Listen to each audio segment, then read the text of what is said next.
You are sideways to the interests of a state right now. There's like a reasonable chance that something is on your device.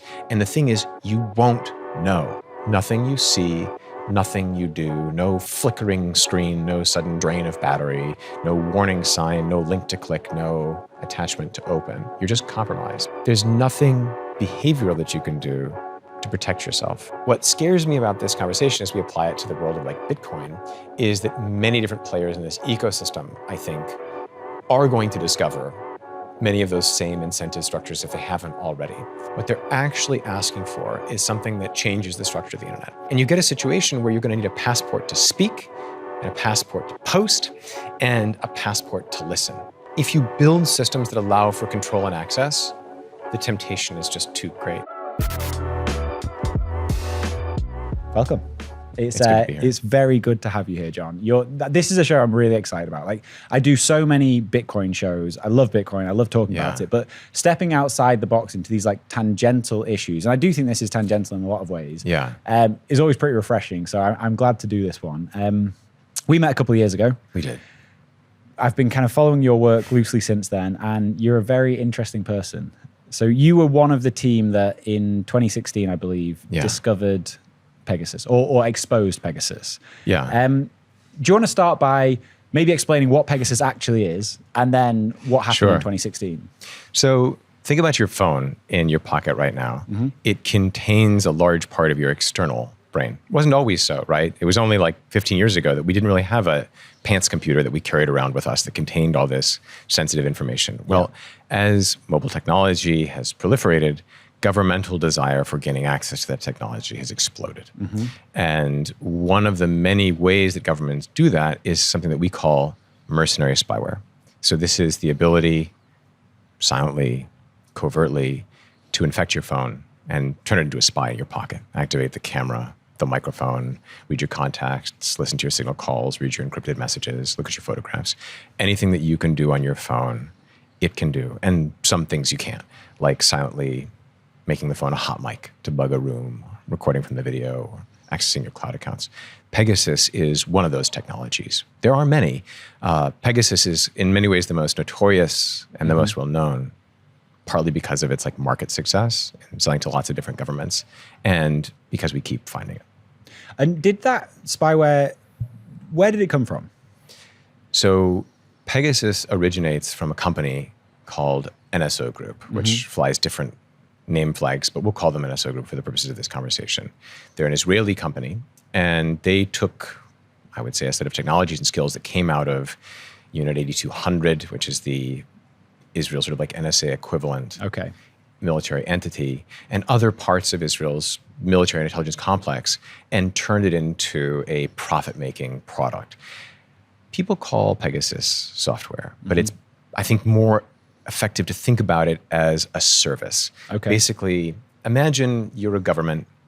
You've got, a leader in his 80s, doesn't want to leave. You're worried about your governmental stability.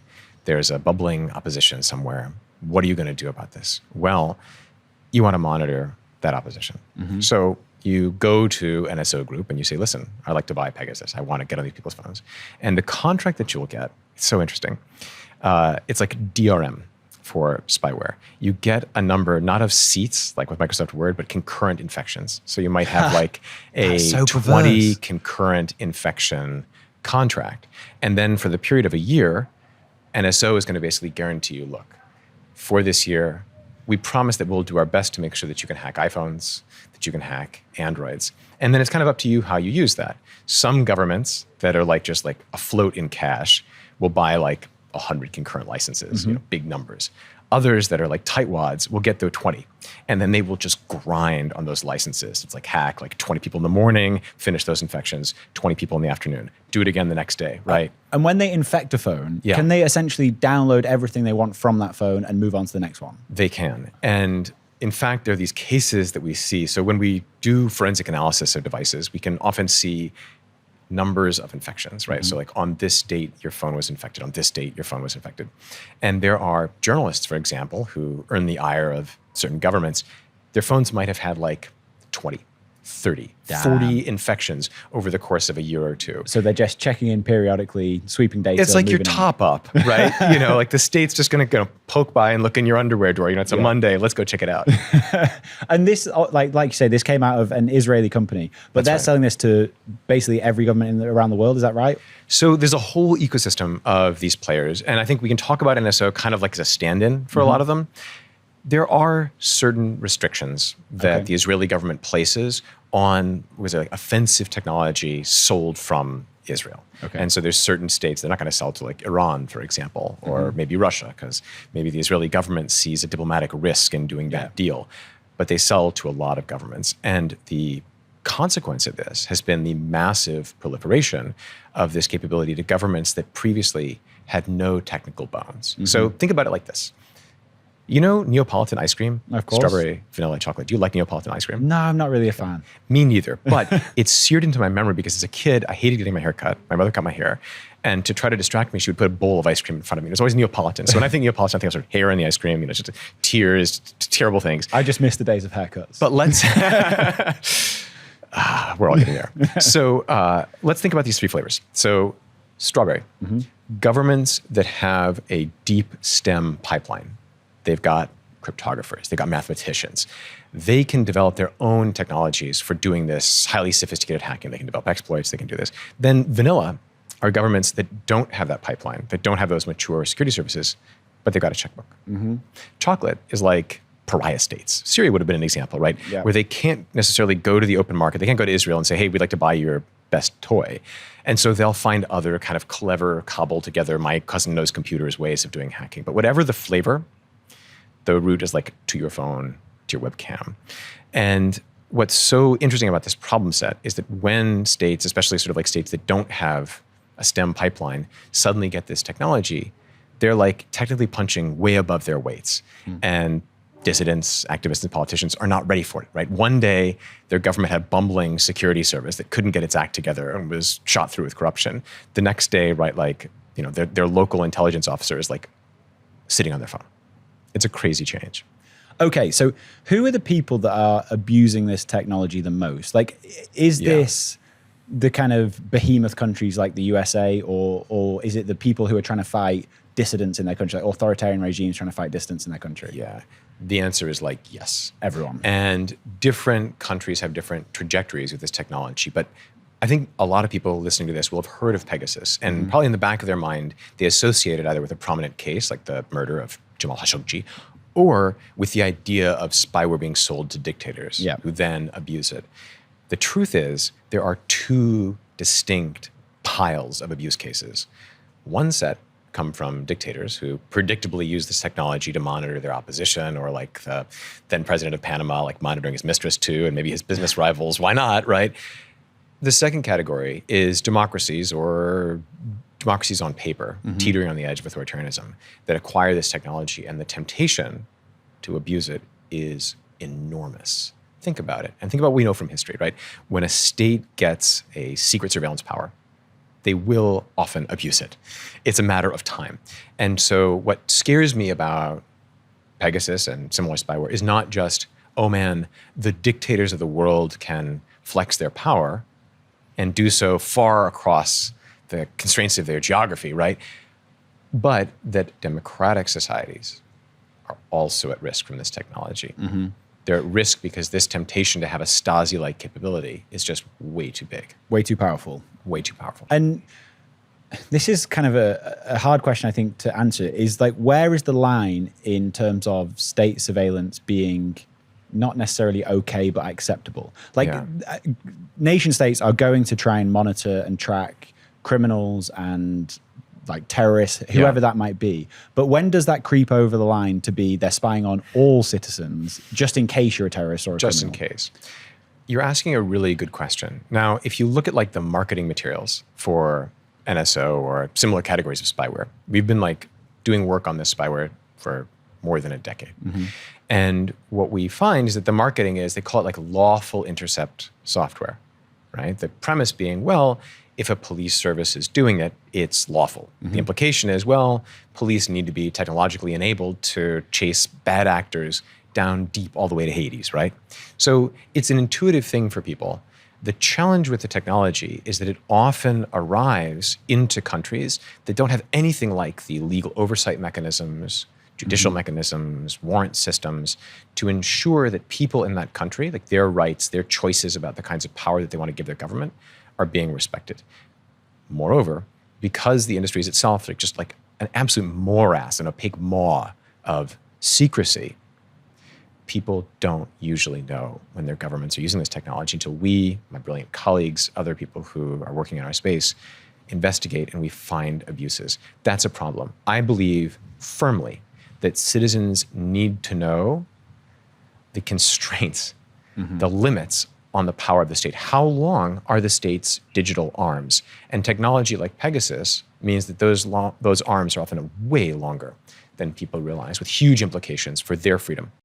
Bitcoin is absolutely ripping, and in every bull market, there's always a new wave of investors, and with it, a flood of new companies, new products, and new promises. But if you've been around long enough, you've seen how this story ends for a lot of them. Some cut corners, take risks with your money, or just disappear. That's why when it comes to buying Bitcoin, the only exchange I recommend is River. They deeply care about doing things right for their clients and are built to last with security and transparency at their core. With River, you have peace of mind knowing all their Bitcoin is held in multi-sig cold storage, and it's the only Bitcoin-only exchange in the US with proof of reserves. There really is no better place to buy Bitcoin, so to open an account today, head over to river.com/WBD and earn up to $100 in Bitcoin when you buy. That's river.com/WBD. What if you could lower your tax bill and stack Bitcoin at the same time? Well, by mining Bitcoin with Blockware, you can. New tax guidelines from the Big Beautiful Bill allow American miners to write off 100% of the cost of their mining hardware in a single tax year. That's right, 100% write-off. If you have 100K in capital gains or income, you can purchase 100K of miners and offset it entirely. Blockware's mining as a service enables you to start mining Bitcoin right now without lifting a finger. Blockware handles everything from securing the miners to sourcing low-cost power to configuring the mining pool. They do it all. You get to stack Bitcoin at a discount every single day while also saving big come tax season. Get started today by going to mining.blockwaresolutions.com/WBD, and for every hosted miner purchased, you get 1 week of free hosting and electricity. Of course, none of this is tax advice. Speak with Blockware to learn more at mining.blockwaresolutions.com/WBD. This episode is brought to you by the massive legends Iron, the largest Nasdaq-listed Bitcoin miner using 100% renewable energy. Iron are not just powering the Bitcoin network, they're also providing cutting-edge computing resources for AI, all backed by renewable energy. We've been working with their founders, Dan and Will, for quite some time now and have been really impressed with their values, especially their commitment to local communities and sustainable computing power. So whether you're interested in mining Bitcoin or harnessing AI compute power, Iron is setting the standard. Visit iron.com to learn more, which is IREN.com. This is a little bit of a tangent, but I'm sure you followed the Tucker Carlson story. I don't know when this was, maybe like a year ago. Yeah. I think it was when he was going out to Russia to interview Putin. And he claims that his Signal account was hacked. I personally highly doubt that. I assumed at the time that was actually that he had Pegasus on his phone. Do you know what the likely scenario there was? It's an interesting question. So one caveat, which is I can't speak about cases that my colleagues or I haven't looked at. Yeah. I don't know what's going on there. But what I can tell you is governments everywhere have an appetite for using this kind of technology. And if there's one thing we know, it's that you, especially if you're a prominent person, may have multiple governments that are interested in you. So we talk about proliferation, like a term from the monitoring of like the proliferation of arms, right? Like it's a bad thing. Like if sophisticated weapon systems go everywhere, conflicts are bloodier and there are more of them. It's like an axiom. I think the same is true for sophisticated surveillance powers. And my view about cases like what Tucker Carlson claimed and others have said is that if you are sideways to the interests of a state right now, and that state is technologically enabled with this kind of powerful stuff, there's like a reasonable chance that something is on your device. And the thing is, you won't know. The absurdity of the scenario right now is there's no commercial tool you can buy that will protect you from this. There's no third-party app that you can put on your phone that will scan it and tell you with high confidence you're clean or you're not clean. And so you have a scenario where people are walking around with the awareness and sometimes without it, somebody could just be in my shit at any time. That's dangerous. It's dangerous to thought.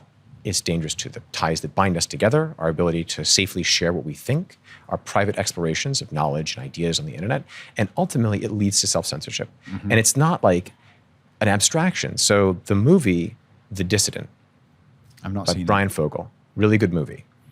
That movie had a huge challenge getting picked up by American distributors. Fogel was just coming off an Oscar for another movie that he'd done. Why? Well, it did the story of Jamal Khashoggi getting hacked with Pegasus. Or excuse me, people around Jamal Khashoggi getting hacked with Pegasus. We don't know the status of Jamal's phone because it's in the custody of like the Turkish authorities, but everybody around him seems to have been targeted. His wife, his fiance, his friends, his colleagues. Why didn't that movie get picked up? They don't want that getting out there. Well, I think movie executives were themselves terrified by the story of Jeff Bezos, right?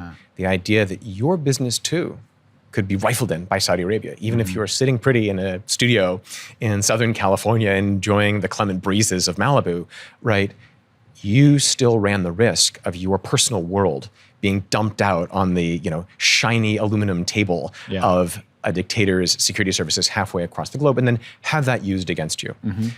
This stuff has huge global implications because of that idea that they can sort of project power. We were talking about proliferation a second ago. Like, we view the proliferation of ballistic missiles as generally a bad thing, right? Because of their range, in part, and because of the things that they can carry. Well, spyware has like infinite range, right? This is terrifying. It used to be that if you were a dissident, like in Egypt, for example, you could seek the protections of geography. You could, if you could get out of that country, you could go somewhere. You go to the United States and you could be reasonably safe. You weren't going to have 15 Egyptian security officers in ill-fitting trench coats and polyester suits following you around in Memphis, Tennessee. Yeah. Couldn't happen. That's not true anymore, right? You have this thought in the back of your mind if you're a dissident. You can always be touched. And if not me, it's my spouse, it's my friends, it's the global village of people who I'm in touch with. That's a terrifying and dangerous reality. So, and in that reality, is the only solution, if you're like a high-flying tech executive, if you're like a politically exposed person, you're a journalist who's like writing about whatever, to just not have a phone? Except that's impractical. And so the reality is everybody's got a phone. Most people don't know like the status of their phone, but they think about it somewhere, whether it's a pebble in their mental shoe or a general sense of foreboding. So we check hundreds, thousands of people a year. We screen them for spyware like Pegasus, Paragons, Graphite, Predator, all kinds of things. Something really interesting happens when you check a person's phone for a spyware and you give them the result. I thought when I first started doing like large scale checks with my colleagues, I have these incredibly brilliant colleagues, and one of my colleagues, Bill, developed an amazing technique that we automate for checking phones for mercenary spyware like Pegasus, Androids, iPhones. I thought, okay, the supermajority of people we check are going to be negative. They're going to be clean for the things that we check for according to what we know, right? Like it's very possible that there are things we don't know to look for.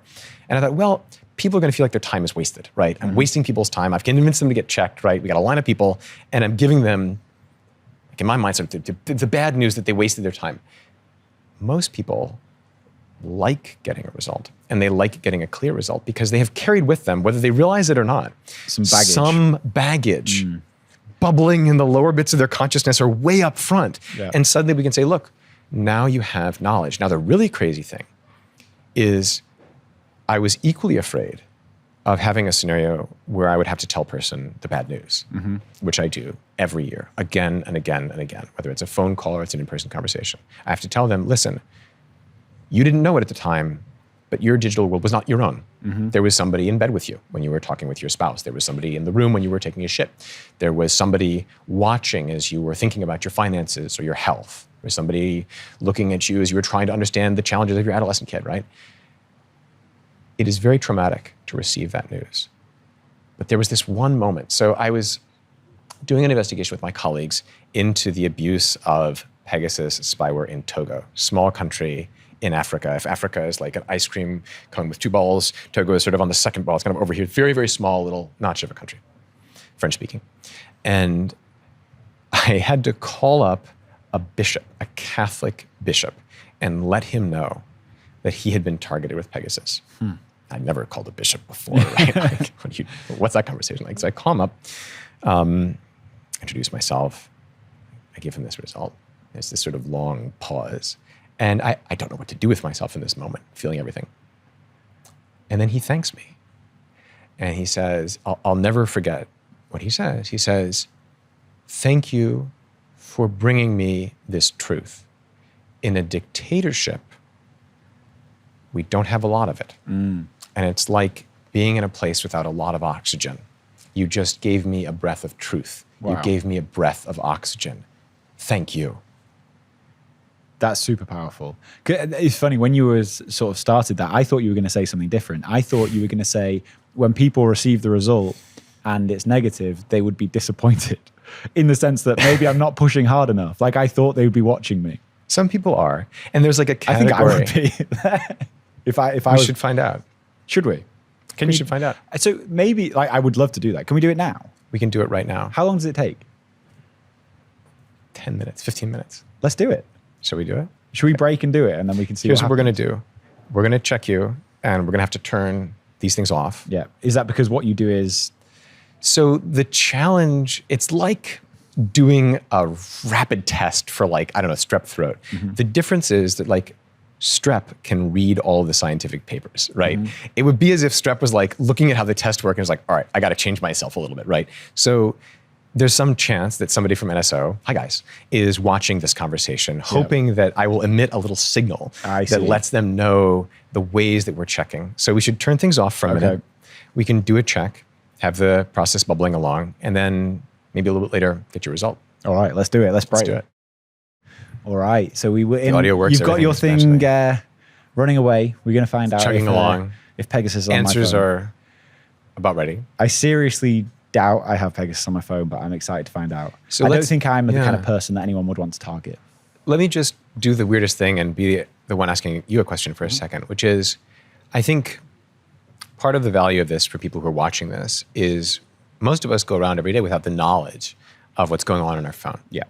And maybe they're wondering right now, like, is Pegasus on my phone? And if you're watching this, like, take a minute to think about what you're feeling. But what are you feeling right now as you're thinking about this? Like, what has this triggered in you? Honestly, I think I'm probably treating it quite flippantly because I'm very confident it's not going to be on there. Like, I don't think I'm interesting enough to anyone for it to be on there. Yeah. But like that, we might turn out to be a really naive take. But maybe that comes down to, like, who are the people being targeted? Like, like, would it ever be just like a relatively, like, just a normal person? Absolutely, and I've talked to a lot of them.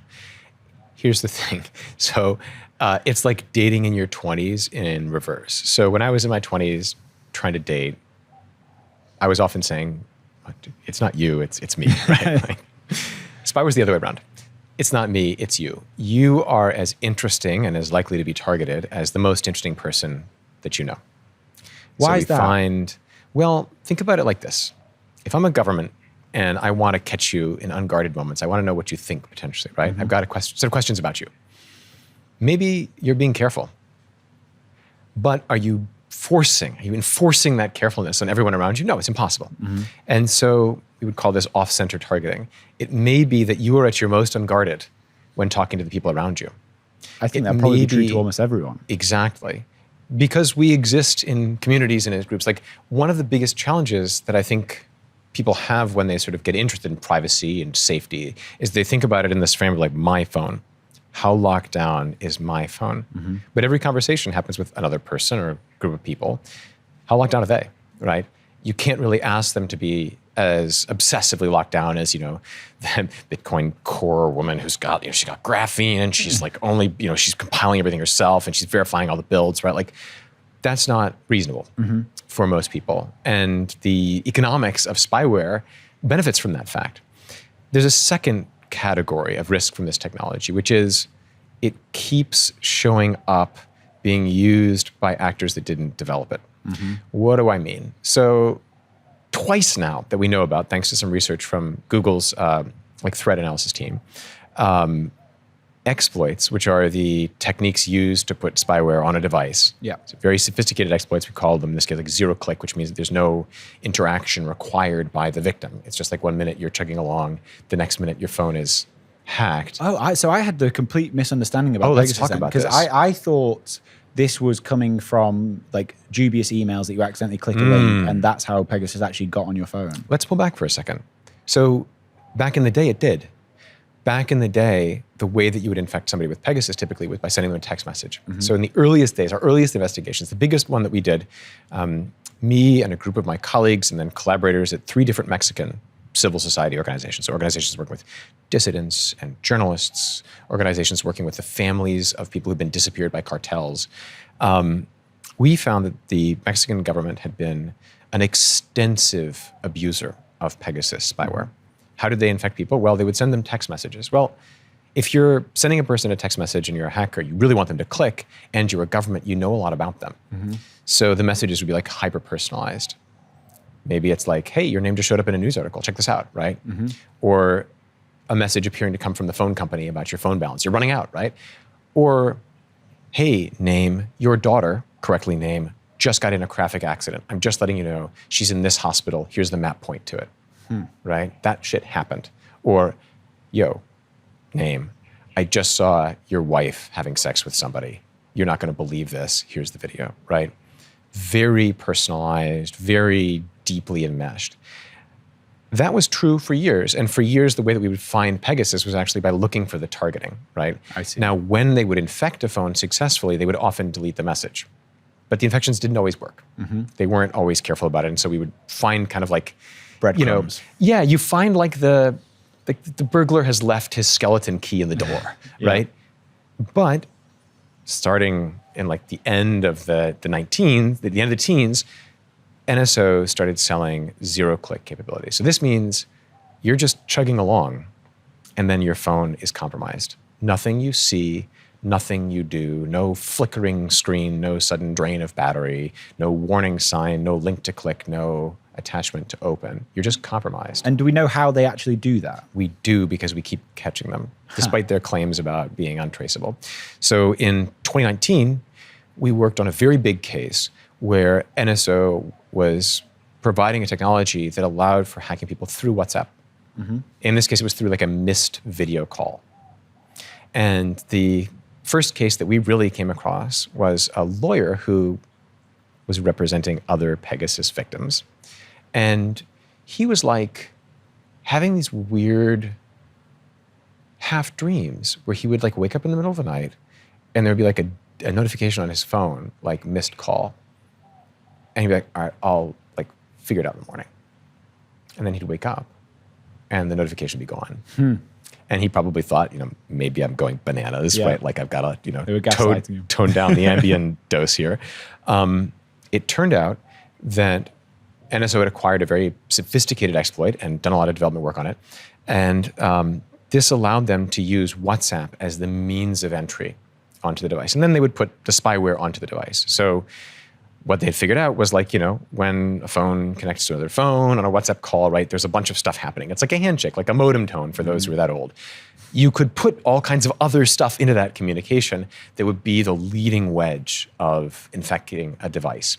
And what we've seen time and time again is that companies like NSO and others look to popular chat programs, iMessage, WhatsApp, FaceTime, calendar sync things that have a sort of a cloud component and a discovery component where devices are a little vulnerable with each other, right? They're exposing something. They've got to do something. They've got to pass an avatar of the caller to the other phone. They've got to do something during that call sequence that they can then target for developing sophisticated means to put spyware on a device. But it means that there's nothing behavioral that you can do to protect yourself, which is a bananas reality. And it's why this stuff is so concerning. It really is like push button, I'm in your closet, in your underwear drawer, in your business. Yeah. So, I mean, that's terrifying.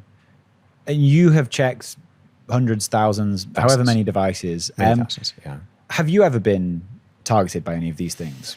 So there's sort of an interesting thing that's going on. Because you must be a massive thorn in their side. They'll know about you for sure. Yes, we're more than a pebble in this shoe. Yeah. Me and my very talented colleagues. I'm going to tell you a story. 2019,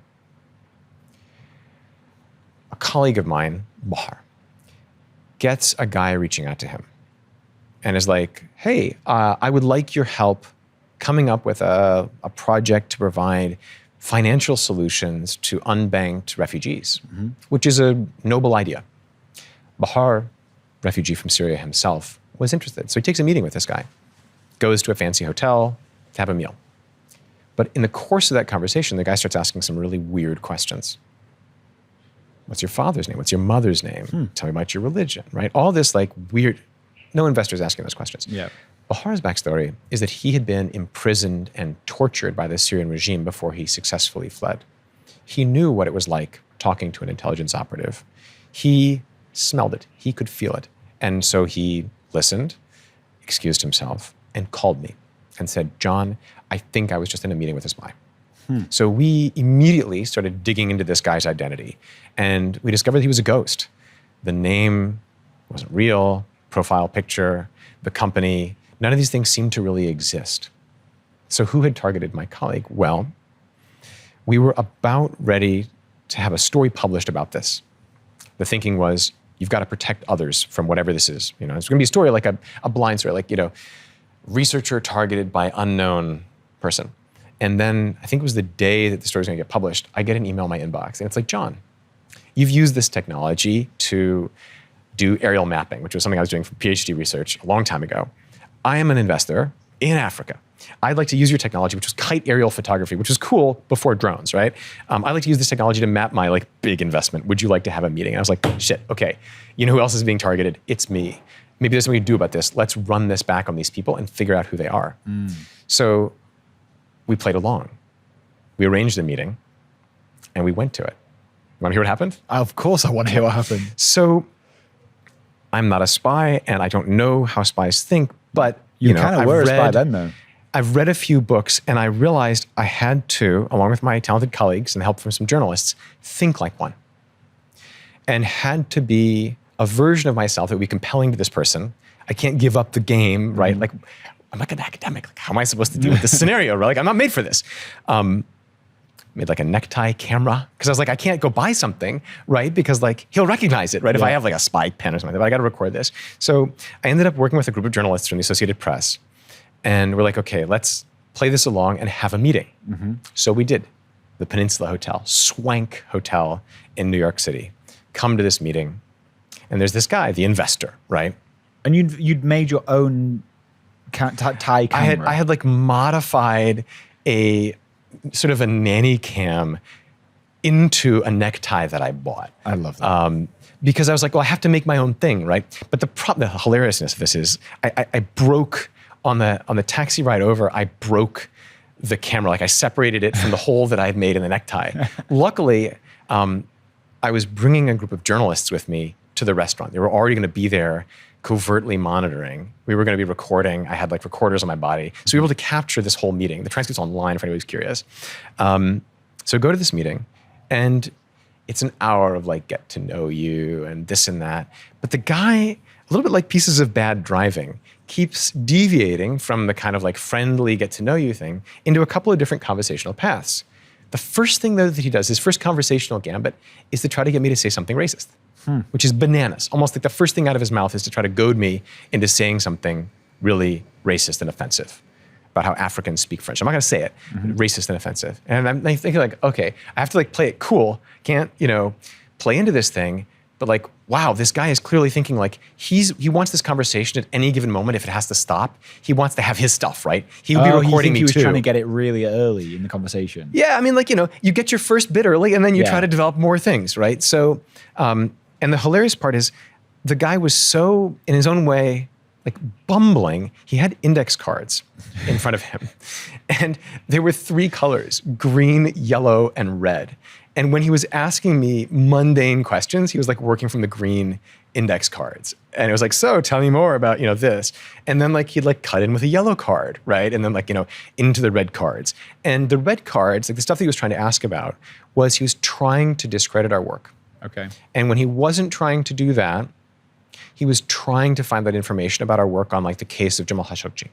He was trying to get sensitive information about the lab. And I would sort of like have to give him little conversational gambits. Like I'd be like, well, how is the life in that? Well, we've got a lot of drama. Oh, drama, he tells me. I love drama. Tell me more, right? And then I have to sort of chastely pull it back.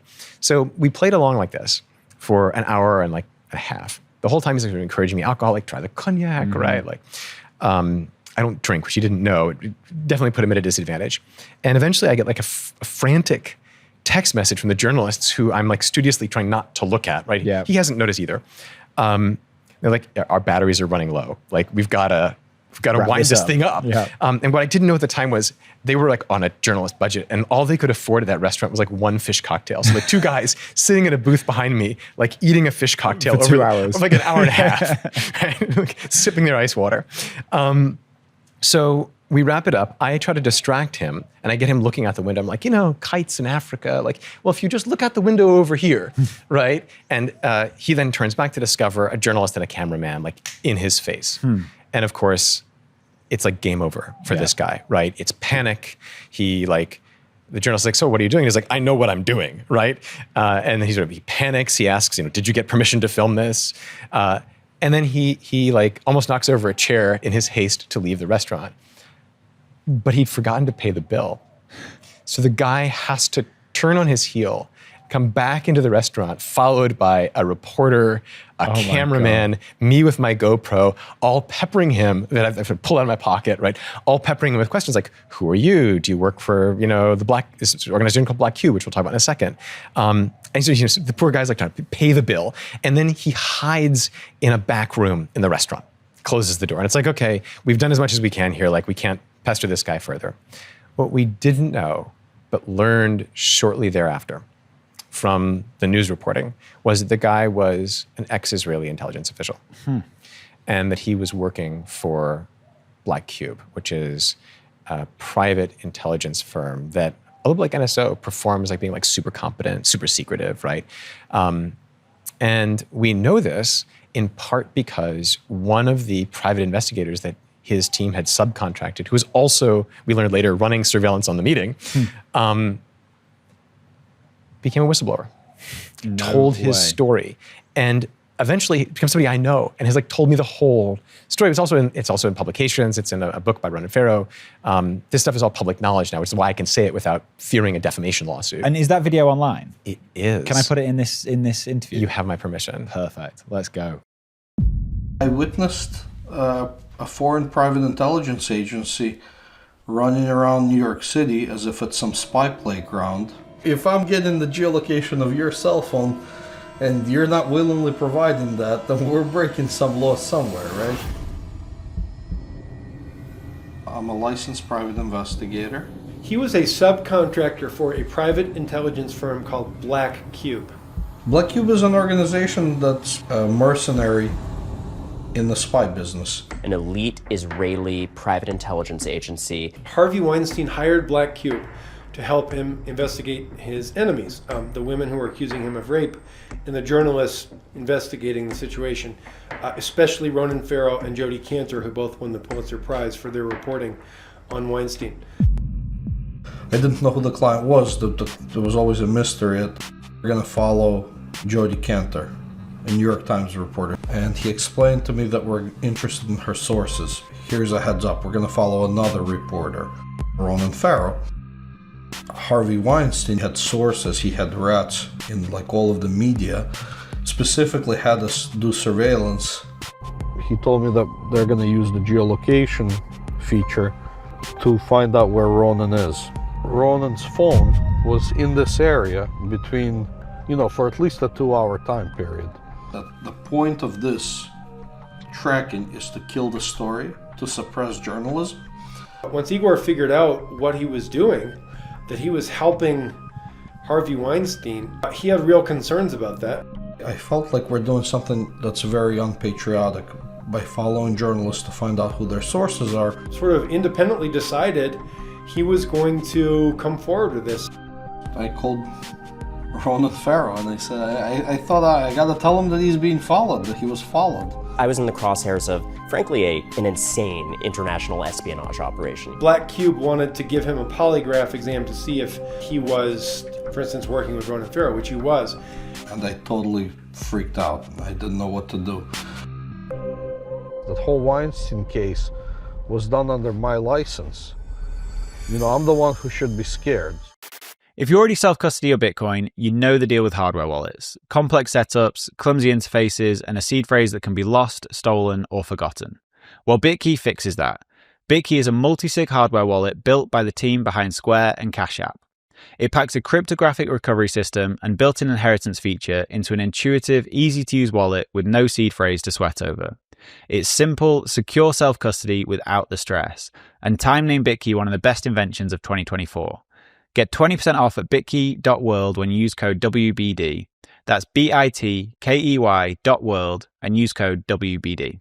One of the things that keeps me up at night is the idea of a critical error with my Bitcoin cold storage. This is where AnchorWatch comes in. With AnchorWatch, your Bitcoin is insured with your own A+ rated Lloyd's of London insurance policy, and all Bitcoin is held in their time-locked multi-sig vaults. So you have the peace of mind knowing your Bitcoin is fully insured while not giving up custody. So whether you're worried about inheritance planning, wrench attacks, natural disasters, or just your own mistakes, you're fully protected by AnchorWatch. Rates for fully insured custody start as low as 0.55% and are available for individual and commercial customers located in the US. Speak to AnchorWatch today for a quote and for more details about your security options and coverage. Visit anchorwatch.com today. That is anchorwatch.com. Do you wish you could access cash without selling your Bitcoin? Well, Ledden makes that possible. Ledden are the global leader in Bitcoin-backed lending, and since 2018, they've issued over $9 billion in loans with a perfect record of protecting client assets. With Ledden, you get full custody loans with no credit checks, no monthly repayments, just easy access to dollars without selling a single sat. As of July 1st, Ledden is Bitcoin only, meaning they exclusively offer Bitcoin-backed loans with all collateral held by Ledden directly or their funding partners. Your Bitcoin is never lent out to generate interest. I recently took out a loan with Ledden, and the whole process couldn't have been easier. It took me less than 15 minutes to go through the application, and in just a few hours I had the dollars in my account. It was super smooth. So if you need cash but you don't want to sell Bitcoin, head over to ledden.io/WBD and you'll get 0.25% off your first loan. That's ledn.io/WBD. That's a wild story. It took a while.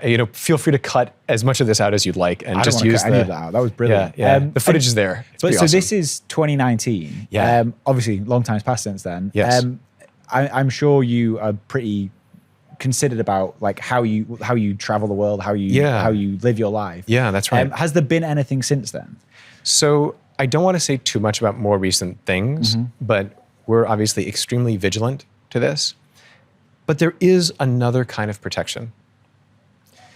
Before 2021, the only problem that companies like NSO had was like researchers like us blowing the whistle. Since that time, a bunch of things have happened. NSO got itself sanctioned by the US government. Suddenly, we weren't its only problem. And there's now what I like to call an accountability ecosystem of like dozens of organizations that do legal work, that do advocacy, that do research, that do technical work, also all investigating the mercenary spyware world. And so whereas some years ago, we might have been like a narrow point of failure, we now have a protection in this amazing kind of network because suddenly, like, take one out, there are others. Sorry, remind me the name of the company in Israel. Black Cube. No, Not sorry, at all the one name. that developed Pegasus. NSO Group. The NSO Group. So you're saying they were sanctioned by the US, but you sent me an article a few days ago. Haven't they just renewed a contract with them or something? Let's talk about that. Yeah, let's. You tell me what's going on. So I started working on this topic in like 2011, 2012, long ago. Did a detour, worked at Google for a bit, came back into civil society full time.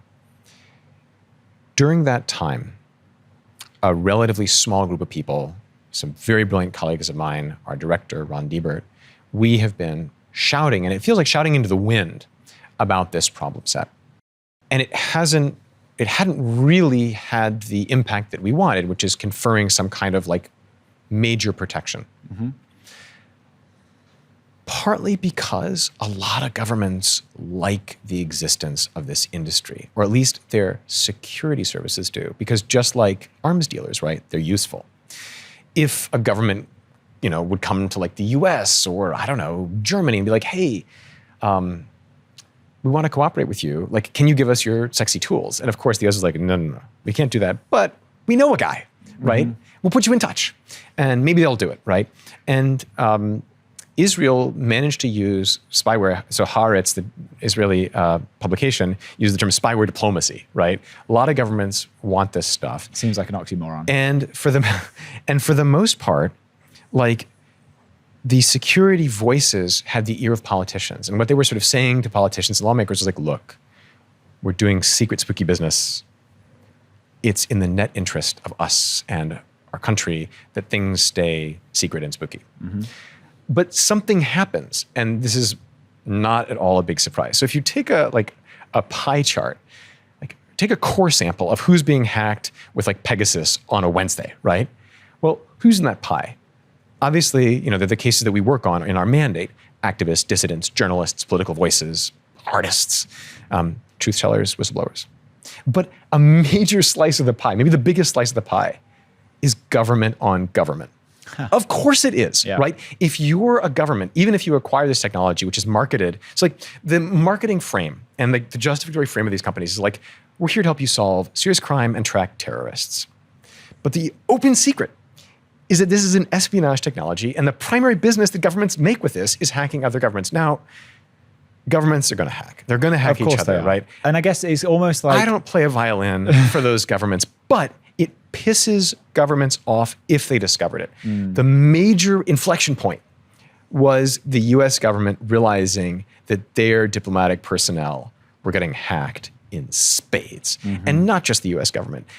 We made the phone call to the UK government to be like, by the way, we found evidence of an infection on the networks of number 10 Downing Street, right? And suddenly it became clear that government's willingness to just totally ignore the problem as a problem and treat it as like a secret thing was going to have consequences for them too. Yeah, because if someone has it, they may as well have it too. And basically, it's like any other game theoretic problem, right? Like, you can only, in this case, like, you can only allow this industry to proliferate so far before the pee in the pool begins to fill the rest of the pool, right? Like, before we're all swimming in it. And suddenly governments were seeing a security and a national security problem, not just a benefit. And that was like the major inflection moment. Now, the question that you asked me was like, so fast forward to today, like, what's with this news about like the US government doing business with spyware companies? Well, during the past administration, there was, I think, a very strong, clear-eyed awareness of the national security risks that the proliferation of this technology posed. And the truth is, like, America's got pretty good, this from Ed Snowden and others, America's got like pretty good skills, right? Like, in theory, America doesn't need the existence of these mercenary players the way that, like, if you're Togo, you might, because you're not going to develop that in-house. And so it's not entirely surprising to me that the US would have seen this problem set as like, okay, this is not in our interest to have NSO being a cowboy selling this technology to all these governments who are going to hack us, right? Like, we don't like this. And moreover, right, it's going to misalign with then the foreign policy objectives of the United States. Like, the US doesn't want, democracy activists having all of the work that they've done eroded. What has changed? Well, if you're a spyware company, what's the big prize? What's the market prize for you? It's not selling to dictatorships. Selling to the US government. Selling to the US government. Biggest possible client. And a big brother of protection, right? Yeah. How do you deal with the fact that you're pushing right at the edges of the law, right? You're buying exploits potentially from like Chinese hacking groups that are also linked to the Chinese government. Or maybe you're connected to really shady characters. Maybe you're doing cross-jurisdictional business that could be considered like money laundering, structuring, right? You're living in the grays. You need protection. And so NSO Group and others have paid untold amounts of money to lobbyists, to formers in government, to try to convince parts of the US government to like put their arm around them and be like, listen, we're friends, right? Buy our stuff. Well, it didn't really work out that way for NSO because of this sanction. But in 2019, something else happened. A company called Paragon, another P, right, was founded, also in Israel, with some American venture capital backing. Two founders, co-founders. Was this Palantir backing? it was like there's a whole ecosystem of private equity that I think kind of enjoys the sexiness of like pushing at edgy surveillance things. Like they kind of like it, right? It's like Walter Mitty, but for like espionage and surveillance. So who are Paragon's, like, you know, among the co-founders and co-founding board members? Former Israeli Prime Minister, Ehud Barak, Ehud Shorenson, former head of Unit 8200. Big names, and their whole pitch was, we're going to be stealthier than NSO. Like, we're not going to get caught. Unlike those NSO people who keep getting caught by Citizen Lab, right? Like, government, are you tired of getting your shit discovered again and again and again, hundreds of times, right? Like, don't worry. We've got a cooler, lighter touch technology. And by the way, that means it's less invasive, more likely to comply with your laws, and we're ethical, right? By our ethical mercenary spyware. So Paragon made a big push with that narrative during the era when NSO was in the biggest reputational soup and their fortunes and valuation were falling. Like NSO's debt lost like 80 cents on the dollar after a string of things, including US government action. Like all of the advocacy work that had happened didn't much touch it. Entity listing, having it publicly disclosed that they hacked the US government, that was like game over, right? And like people lost money. Now, Paragon's narrative is like, we're the solution to this, right? All the good stuff, none of the bad.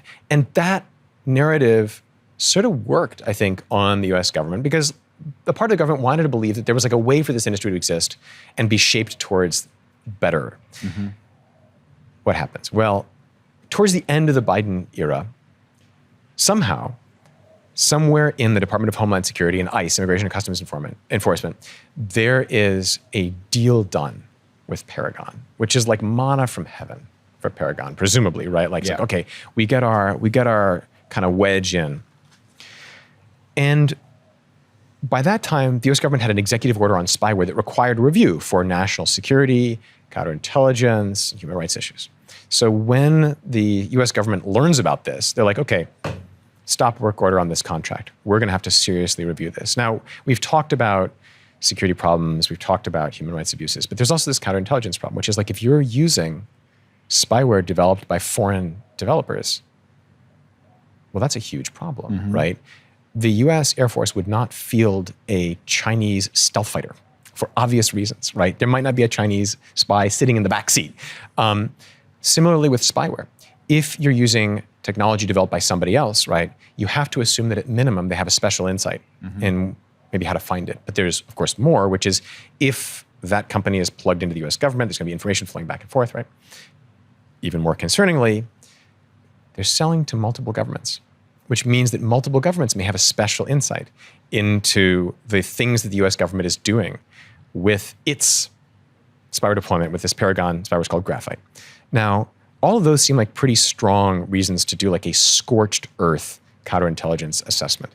And it seemed like Paragon was like, wallowing in this. But then something changed. We just got an announcement that the stop work order was lifted on that Paragon Graphite contract with ICE. We don't know this because they told us. We know this because a journalist named Jack Paulson spotted the stop work order lift in the federal contracting database. Now, the real question here is this kind of technology, like, does it align with values that Americans would recognize? Is it dangerous to American values? Do Americans believe that there should be this like secret, unaccountable, hidden surveillance technology? I think many Americans, if they kind of had it laid out, would be like, this feels dangerous. Absolutely. This feels like it doesn't align with the Constitution as I understand it. And so obviously we've spent the vast majority of this now talking about Pegasus and Paragon. Yeah. Can we take it a little further into Let's go. to sort of general state of surveillance? Yeah. Because the question I would have is like, how do you view the new technologies, things like AI, in terms of surveillance? I'm fucking terrified. Let's start with the thing that I know best, which is my little world. Me and my colleagues tracking spyware and surveillance stuff. Well, okay, so if you hack a person's phone, you're doing it because you want data from that phone, right? Maybe you're doing that top up that we were talking about earlier. You need to move a bunch of data from the phone. and then you're going to go analyze it somewhere else, right? So it would be like, I've got to, photocopy every page of every document in your house, and then I've got to somehow, sneak that bag out of the window, right? Well, with the arrival of on-device AI and sort of private enclave cloud AI, I think there's a real possibility that now an attacker just needs to talk to that AI and be like, hey, go find every instance of this word, or go find only the communications with this person, go find only the videos featuring this person's voice. And suddenly, instead of having to export like a couple hundred megabytes of stuff, which might be detectable by some vigilant network monitors, I'm sipping like 12 kilobytes, right? Tiny little information. Or I could just say like, hey, AI, sit on there and monitor and let me know when Danny reaches out and talks to this person. So I think it has immediate potential to change how difficult it is to move stuff and how easy it is to remain undetected. I think that's kind of only the beginning. Processing the information, understanding it, it's going to get worse from there. We can pull out the lens a little bit further out of spyware as well.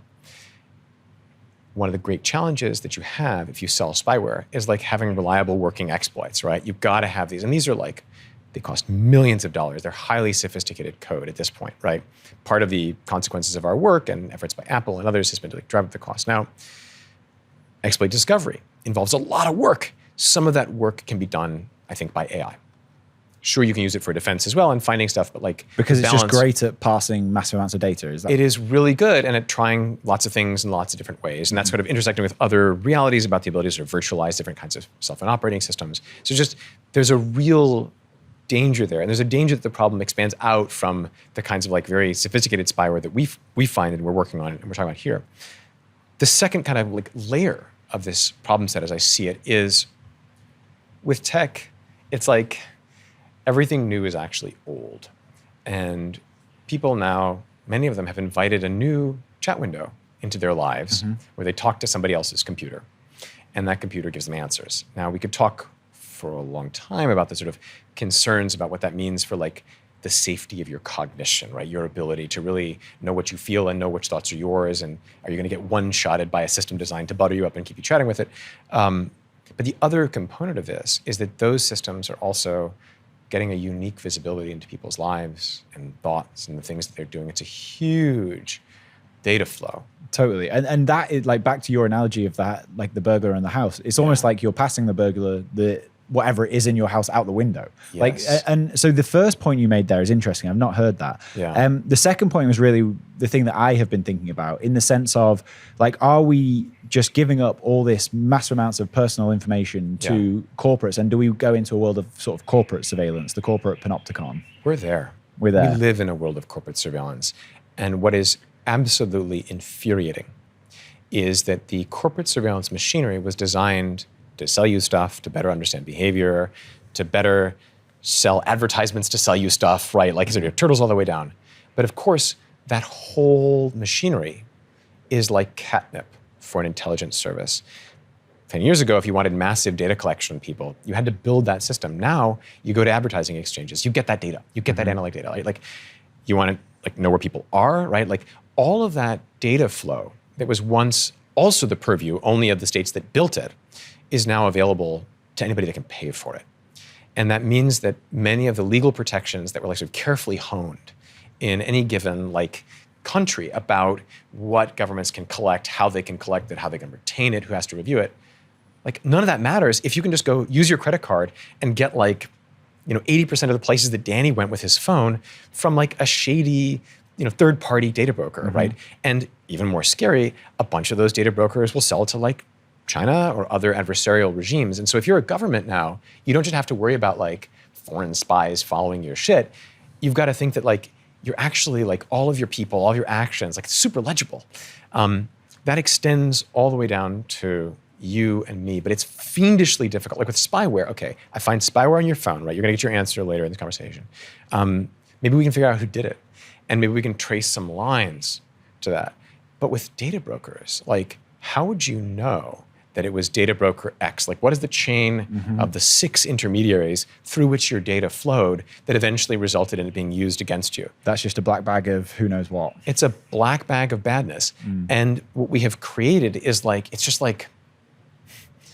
like 1 million honeypots for 1,000 bears.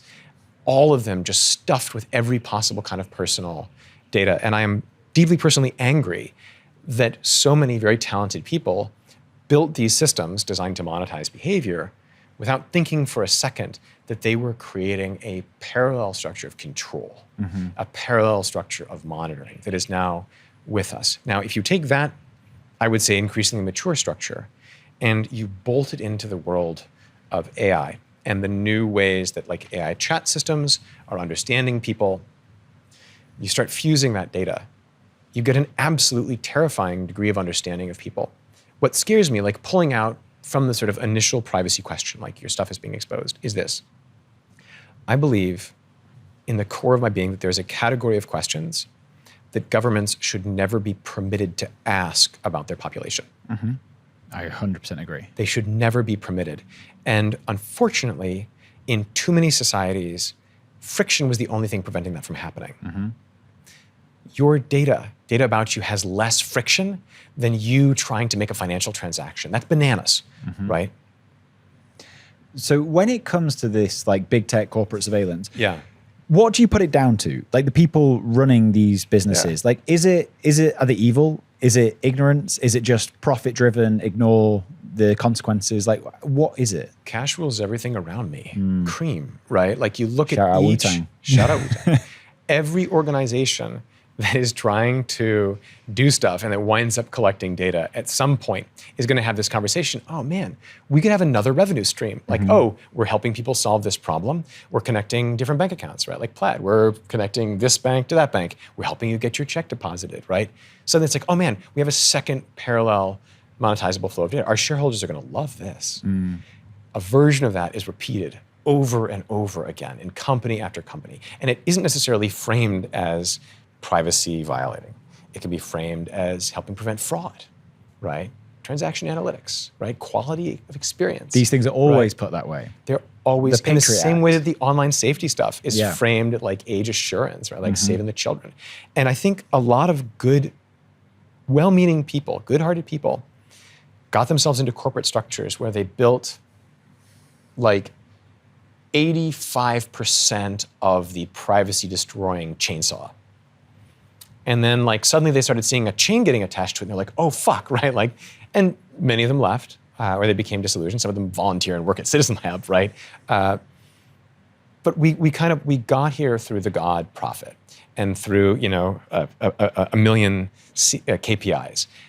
What scares me about this conversation as we apply it to the world of like Bitcoin is that many different players in this ecosystem, I think, are going to discover many of those same incentive structures if they haven't already.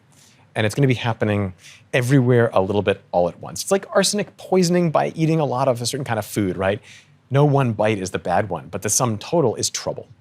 And I'm really curious what you mean about that. Is that the fact that there's kind of like KYC choke points anywhere you want to go and buy Bitcoin? Is it the fact that like anyone now working on privacy software has to fear going to jail? And like if Bitcoin can't have any privacy tools on top of it, like does that then become another sort of surveillance panopticon? The thing about surveillance panoptica, right, is that I think there is something structural right now that means that like a version of this thing is going to keep repeating itself in every business structure. It's kind of like there is a certain crystalline structure that protects privacy, but there are other versions of that. And if those crystals are introduced, suddenly and over time, the crystalline structure pivots, and suddenly it becomes not just like, potentially resistant to privacy and rights, but actually like the fastest rails to violate those things. What got me into this whole world, I was doing something totally different. And the Arab Spring happened, and I saw governments trying to suppress speech. So I got into this by building projects to get information out during internet shutdowns in Egypt and then in Libya. And the big personal excitement that I experienced was, oh my God, technology has ended the historic asymmetry between people and the powerful in the ability to push information out. Holy cow, right? Suddenly you don't need to take over a TV station to have a protest movement and to tell people in your country what's going on. You don't need to persuade a foreign journalist to talk about your story or get your quote. You can broadcast it. But what social media platforms had not done, they had not reduced the historic and abiding asymmetries between people and governments of power and of risk and of resources. And the other shoes started dropping even during the Arab Spring as countries realized, the solution is not to like turn off all the tech, to do internet shutdowns the way that Egypt and Libya did. The solution is to do what Syria and so many others did. Keep the tech on, but start surveilling, right? Give people the feeling of the freedom to express and then slowly find and pick people off. Versions of that keep happening all around us. The craziest thing about that as well is I think when people hear these stories, you assume that that's going to be the stuff that China's doing. And I'm sure China are doing it. China is doing but it's also happening in the UK now. It's happening across Europe. Like the Online Safety Act that passed in the UK is terrifying. Like, and again, as you said earlier, it's framed in this way that it's to protect kids online. Yeah. But like, and there'll be a lot of people who don't pay close attention to this, that will just believe that narrative and think that that's just a good thing by default. But maybe you can talk to like the actual risks to stuff like this. Don't listen to what they're telling you. What they're telling you is you need to protect kids online. And you and me and everybody else, opinion polls show, right? Like 7 out of 10 people do believe that kids online face risks and have some appetite for a better solution. I think a lot of people, for different reasons, have some version of that belief. So where do you go with that, right? Well, parents often want like a big red button that they can press that will just make the bad stuff go away from their kids online. Unfortunately, politicians, for whom everything is a nail with their big sledgehammer, are like, okay, we have a solution. Let's just put a bouncer at the door, right? Like how intuitive. He just wants to look at your ID. You just flash him your ID. That is the bouncer fallacy. What they're actually asking for is something that changes the structure of the internet. What they're saying is, you want to go to the club, you show your bouncer your ID, he makes a copy of it. Maybe he's also going to check your bank account. And then everybody you interact with is also going to receive a copy of your ID. Where are they going to store it? In their sheds out back.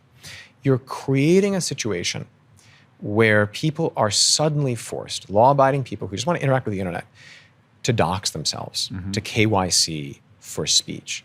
And I firmly believe bad things come from this model. And in fact, like the model has already got problems. So the Washington Post, Drew Harwell, this journalist at the Washington Post, did this really cool bit of data analysis. He looked at web traffic to adult platforms after the Online Safety Act had its switch turned on. What did he find? Did you find this? Did you see? Have you seen I've this not research? seen this, so I'm going to try and guess. Like what happens? Well, let's say there are two categories of online platforms. Yeah. There are rule-abiding platforms, and there are platforms that don't care. Yeah. What happens to the traffic of those two platforms? They go to the ones that don't care.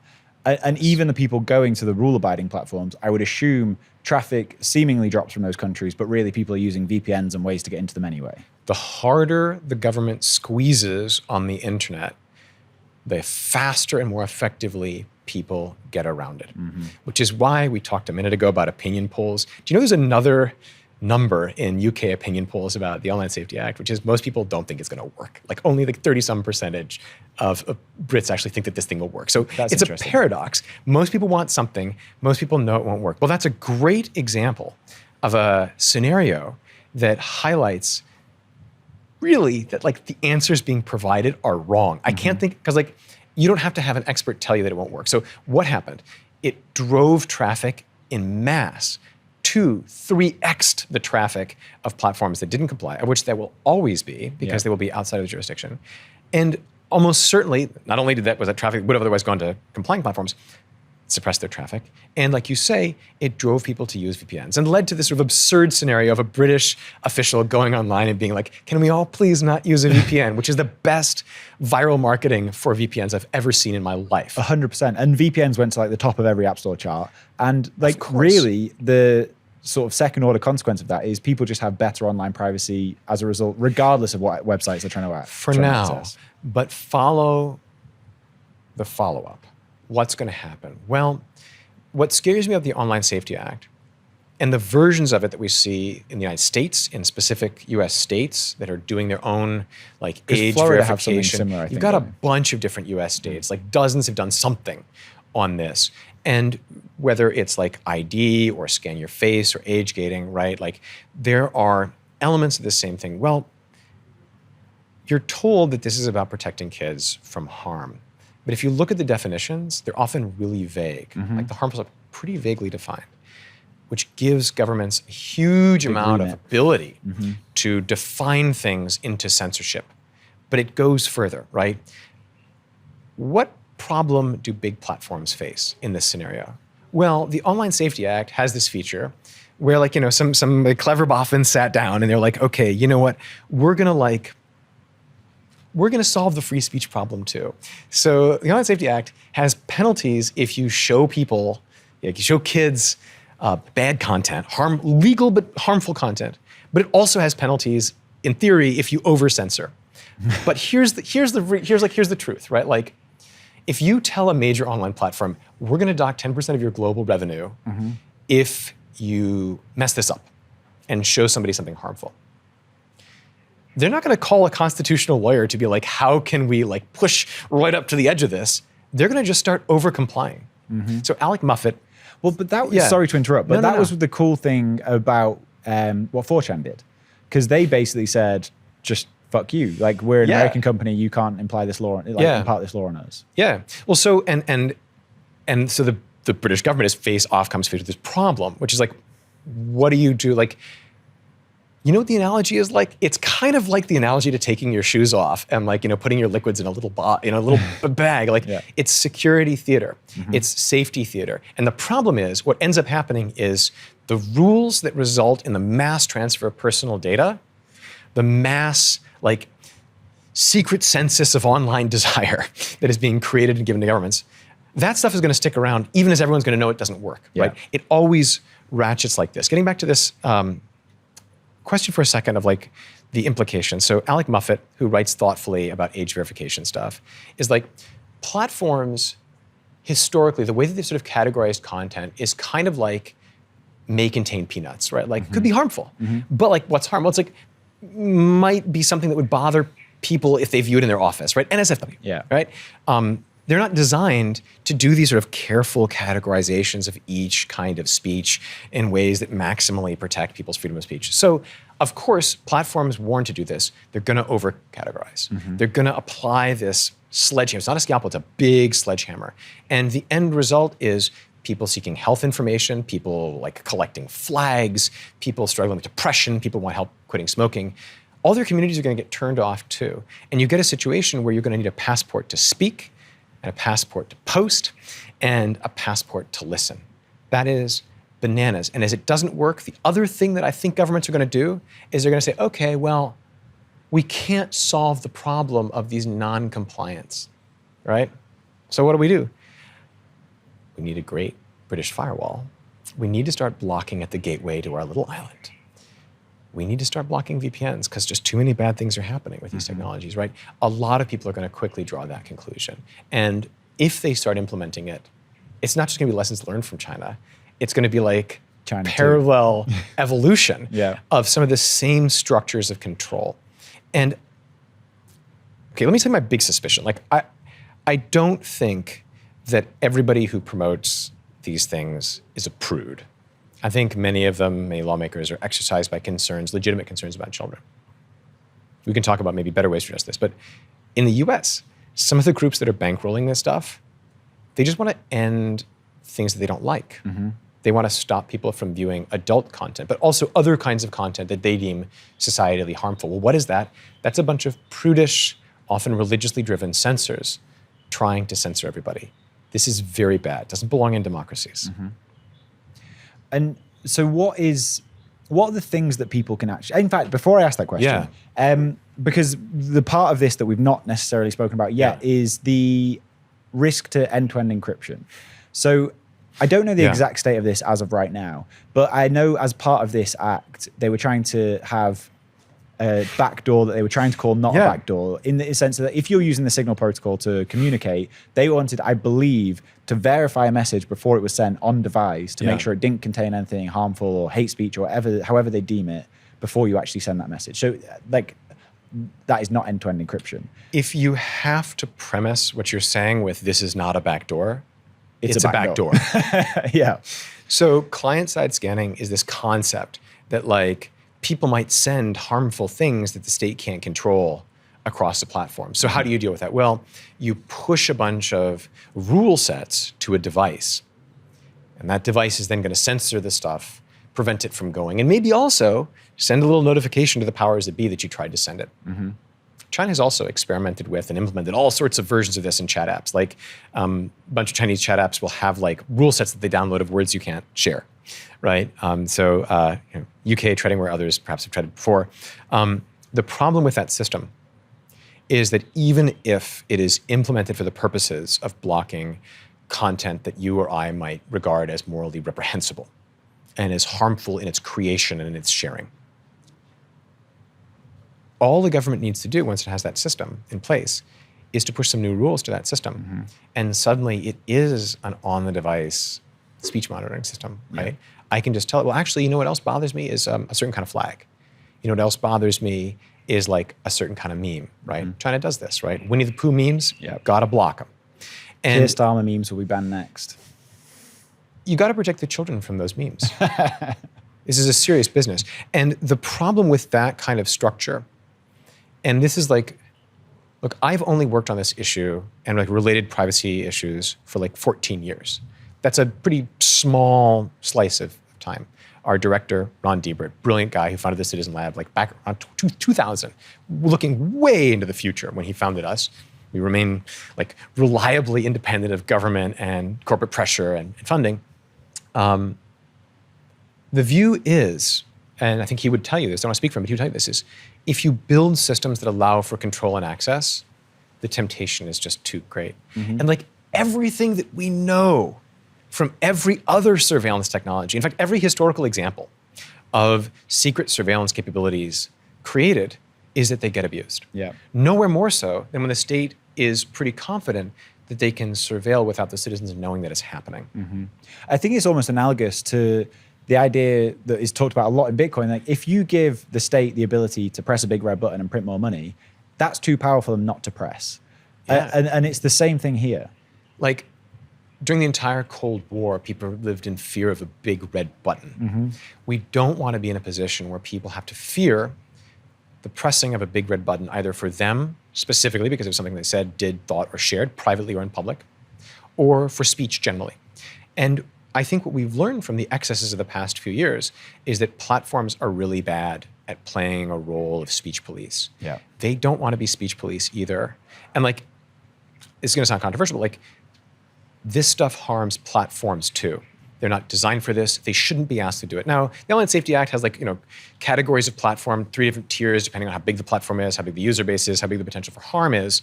But ultimately, this stuff harms innovators too. And it harms people that are trying to run communities that are helpful.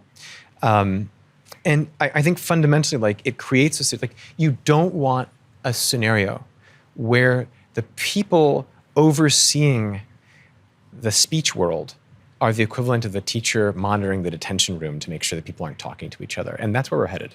It's funny, like we talked earlier about the risk of these mega corporations just harvesting data and doing corporate surveillance. But in some ways, are they the potential answer to this in the sense that if Meta and Apple and I mean, Signal have already said if the UK implement these laws, they're just going to pull out. But there's so much more weight behind a company like Apple and Meta doing that. Do you think that is one of the ways that we can actually fight this? I am a pragmatist in a lot of ways. And I think that we benefit when there are certain alliances or alignments with interests that might otherwise be strange bedfellows, right? Like it's kind of remarkable that there was like a national security and human rights problem with mercenary spyware. But those things change when political realities change. Those things change when realities change for platforms. It wouldn't take much for a big platform to not be an ally. And I think when it comes to our privacy, like we have been massively victimized by most of the platforms that we've brought into our world, right? As the Russian saying goes, the only free cheese is in the mousetrap. And right, we are just getting every day. The mousetrap is just hammering us harder than, like a self-flagellating, medieval attempt to get rid of the plague. And what I see though is that like where there's potential is decentralization, systems with less permission, systems that have a robustness and that aren't susceptible to somebody sitting down with their leadership and being like, hey, look, your other product line, which is providing services to our government, whether it's a cloud service, whether it's a messaging platform, whether it's an AI platform, you want to keep those contracts? We're going to need certain things from you, right? The problem is many big companies are big enough and shareholder-driven enough that they cannot really be trusted as allies in the long term. In the same way that most politicians really can't be trusted as allies in the long term. So I've, again, met you a few times throughout the years. Yeah. You're a very positive person. And despite that this has like been one giant black pill, where is the kind of hope here? Because I know you, Citizen Lab, are at Oslo Freedom Forum, like you've been to these HRF events. Yeah. Is the answer in freedom tech, things like Nostr and these new platforms that are being built? I think like being in a really stifling speech submarine, right? Like a big breath of oxygen goes a long way. I believe that certain kinds of freedom tech is that breath of oxygen. And I think when people start breathing it, they feel the difference. I am most optimistic, both of the growth of some of those technologies and also of what happens when they get mainlined into popular things that get used by everybody. When encryption, think about it like this.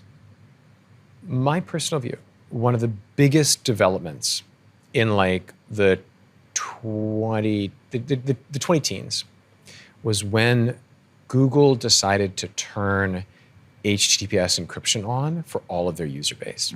Because suddenly government went from literally reading all of your emails to having to try to figure out a new way, right? But like being knocked out, like a switch was flipped.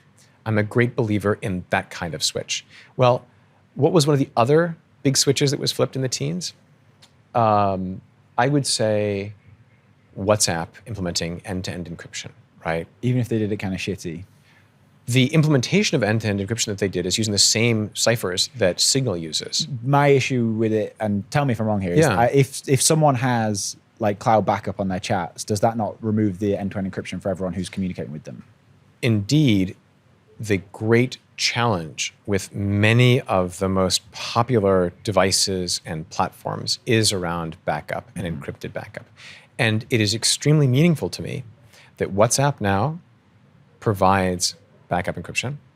Okay, I didn't realize it did that. Apple provides backup encryption for iCloud. Because it used to be the case that like, I think part of why states were so comfortable with iPhones being like pretty solidly encrypted was that they could just go get iCloud stuff on the back end. Yeah. I see the efforts that big players make often to incorporate these technologies. There's often a bit of a workaround somewhere in there. And I think that that is partly, because it's hard to do everything at once. Sometimes pragmatically, it ends up functioning a little bit like a pressure release valve for governmental pressure. But nevertheless, on balance, it still massively increases privacy. Because for example, let's go back to a time period where people had WhatsApp encryption, but were backing up to Google Drive. If the state wanted the contents of your Google Drive, they'd have to go to Google. They would have to prepare a judicial request.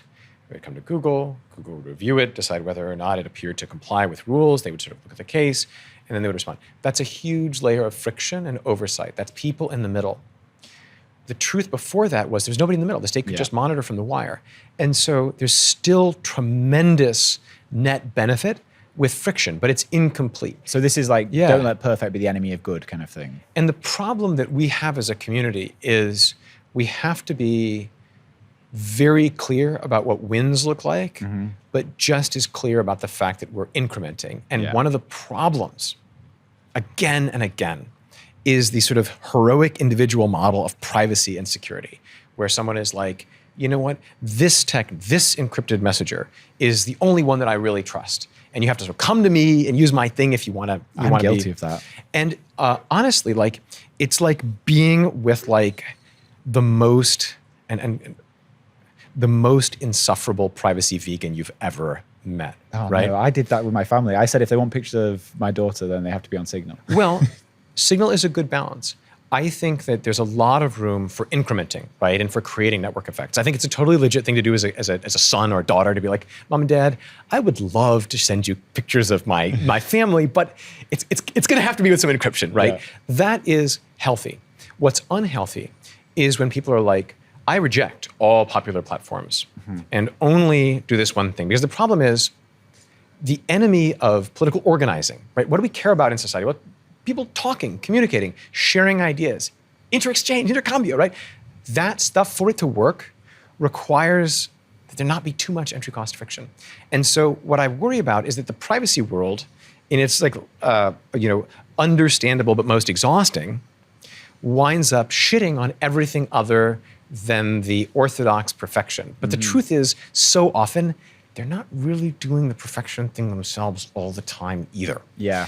It's just it's hard. a bit of a performance. It's hard, and your friends aren't going to be there talking with you. So I feel like if we're looking at the problem set, and this is my pragmatic frame, and others might disagree, there's a huge value in large-scale, big increments.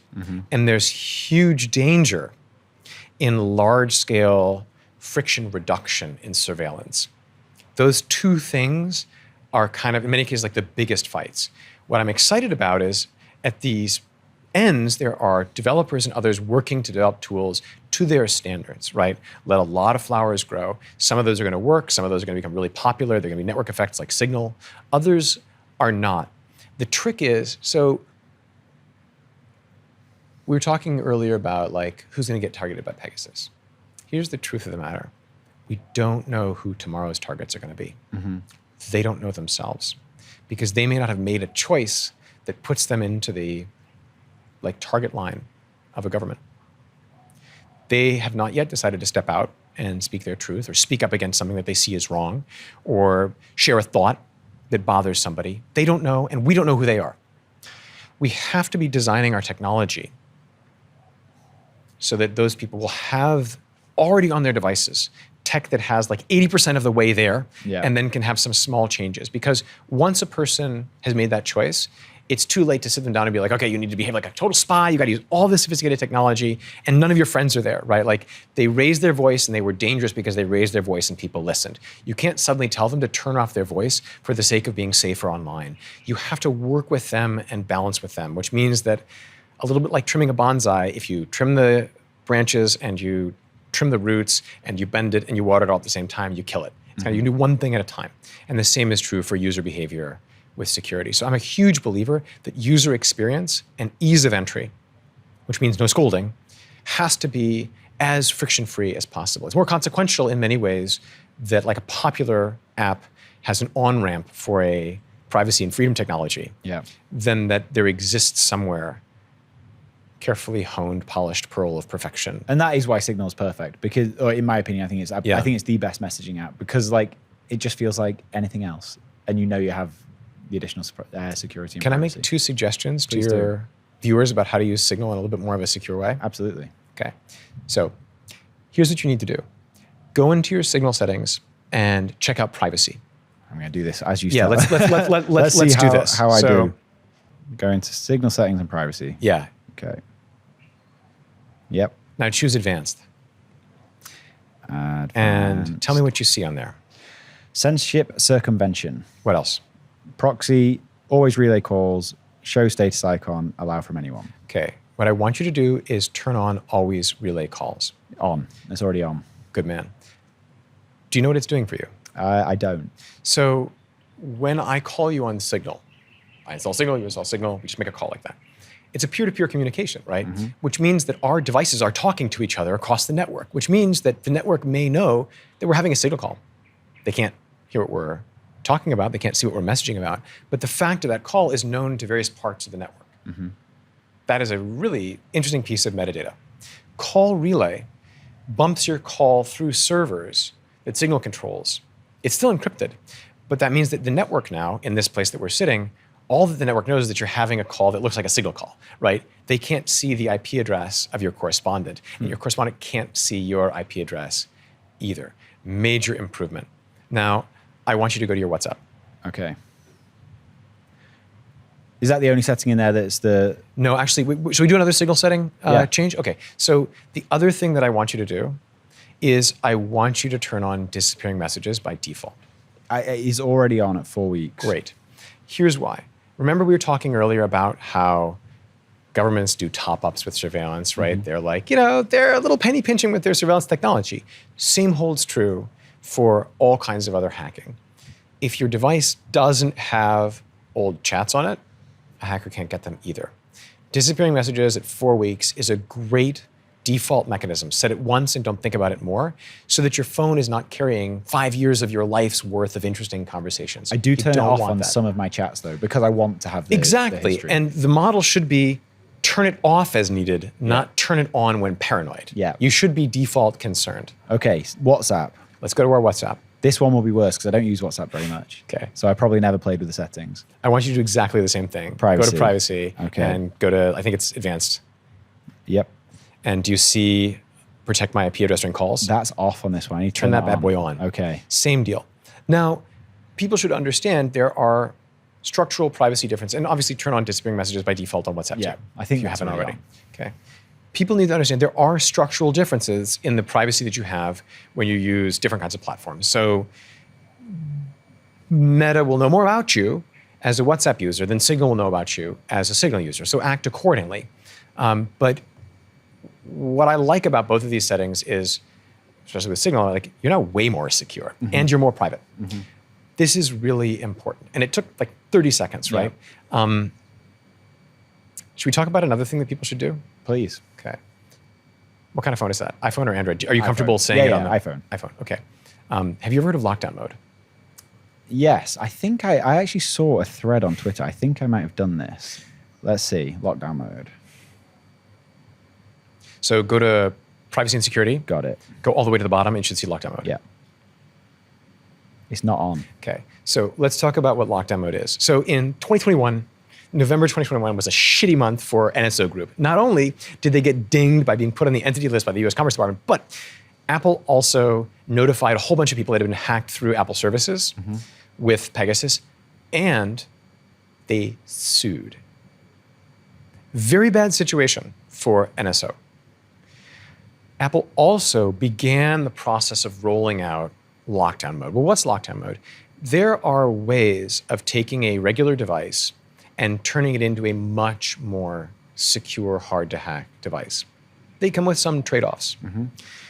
Apple watched how NSO Group and other governmental actors were hacking people's phones through Apple services and through different settings, default settings. And was like, okay, we can come up with a list of changes that you can make that price out whole categories, right? Rice fields worth of attacks. Yeah. How cool is that? The thing is, some of those things will introduce a bit of user friction. What we don't want, and I'm now guessing because I don't know the internals of Apple's thinking here, but if I'm Apple, what I don't want is to suddenly push out a high security setting to everybody, and then people have like a bad experience of friction and their next purchase is an Android. We don't want that. And is the friction here you have to save your private keys for it? So, no. Okay. The lockdown, so go to turn it on. Okay. And what does the first screen show you? Turn on lock McDermott, turn on and restart. And so click on that. Okay. We need some elevator music while this happens. Okay, let's see. Oh, did we restart? Yeah. Oh, okay. It's going to take. Turn on and restart. So let me then tell you what else would have happened. So Apple also warns you as a user that this is an extreme security mode and it's not intended for most people because they're worried. I speculate that people turn that thing on, forget that they've turned it on, and then they have a bad experience, right? Like a regular person who's not facing those threats. And if you're like a big company, you've got to worry about that sort of thing. If you're watching this and you care about privacy, turn it on. Have the experience of breathing a little bit of oxygen, a much more, not a silver bullet, but like a much harder to hack device, right? Like, and I can tell you that empirically, like a much harder to hack iPhone. It's very cool. And for the longest time, if you were an Android user and you asked me this question, people always ask me this question, what's more secure, like an Android or an iPhone, right? Everybody has their own view. My colleagues will have different views. But unfortunately, no like lockdown analog existed for Android. That has just changed. Google has rolled out advanced protection for Android, which is like a version of lockdown mode. It has some other really interesting features. So where lockdown mode is partially working by preventing people outside of your contacts on FaceTime from calling you and other stuff that's sort of like Royal Road for attacks. Android's advanced protection, as we understand it, has some other cool features like allowing you to securely put logs from your device into a secure protected cloud that only you have access to.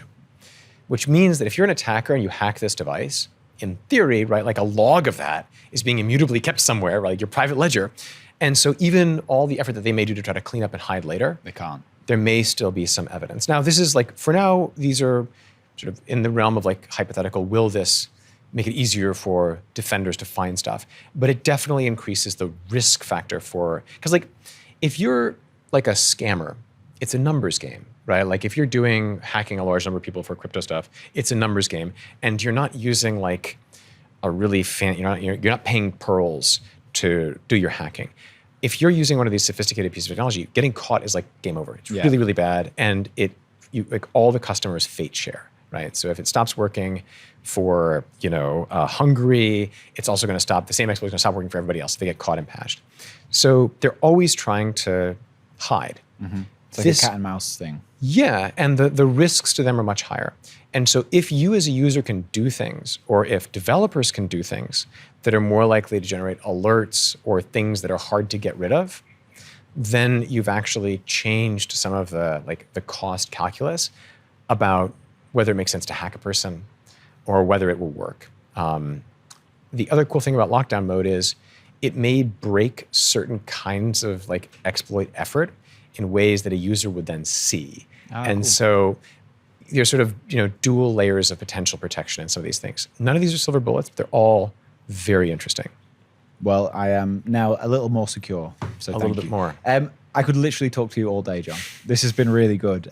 We are already quite late for dinner, so we should probably wrap this up. But there is one thing to do.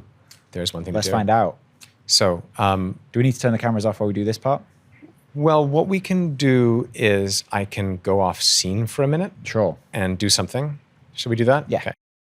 Am I lucky enough to be a part of the Pegasus crew? So, Danny, do you consent to me telling you your results I on absolutely a consent. podcast viewed by a bunch of people? Yeah. Okay. So the good news is we didn't find signs of the kinds of things that we I need for. to push harder. The good news is probably that means that there's a bunch of stuff that never happened on your device. The caveats, of course, the things that we don't know to look for, right? There are things that maybe we're not able to check for with this particular methodology. Known unknowns, unknown unknowns. But it's like the equivalent of getting a strep rapid test, COVID rapid test for your device. I wish it were the case that there were some app that everybody could have access to that would do a check at that level of fidelity and give you an answer. The problem is, if that existed, it would stop working the next day. Because they would know exactly how to get around it. When you look at contracts from like mercenary surveillance providers, sometimes they get leaked. You'll see like a document. The document is like a list of like 30 antiviruses with a little like a green check mark, like, don't worry, not detected by any of this, right? And so the challenge as researchers is always you want to check widely, but not burn the ways that you're checking. And then you hope, and I kind of like, let's end on this thought. So we've talked a lot about tech and a lot about privacy. We haven't talked too much about victims as individuals, but I'm going to tell you something really interesting that to me is maybe the most meaningful thing. The real heroes in this story are the people that got targeted with spyware and that got checked. Why? Because they were the canaries in the coal mine that led to discoveries that have increased the security of that device and every other device around us. Billions of devices in the world have received security improvements thanks to individuals, a Saudi woman driving activist, a UAE-based human rights defender whose name is Ahmed Mansour, who's now a prisoner of conscience. Individuals who bravely chose to get checked and to consent to have their stuff shared. These are the heroes in this story, and we are all safer thanks to them and their participation. In many ways, we're just the vehicles for those people. And I really want to highlight this. Like, I'm a researcher, I work with a team of very smart people, but the motor of our research is collaboration. Nowhere more so than with regional and local organizations around the world, scrappy people who work with us and do the legwork to get people checked and to get people screened. So to tie the buckle on this one, it is a remarkable story of the script getting flipped on these scary, powerful companies, that what caused them to lose billions, what caused them to have huge trouble, in some cases to fold, was one humble activist somewhere. That is amazing. You asked me earlier about hope and optimism. That's my optimism motor. I mean, what an amazing way to close out this show. I'm very grateful for this conversation. I've really enjoyed it. I think it's a really important message. Obviously, a very different show for me. I'm normally just talking about Bitcoin and macroeconomics, but I'm glad you made the time to do this. So yeah, I appreciate it, John. Thank you. And I just want to thank everyone who has contributed to our research, everyone who's collaborated, all the people who have helped us along the way. Thank you to them. This has been awesome. Thanks, man. Let's go have dinner. Some food. Good God.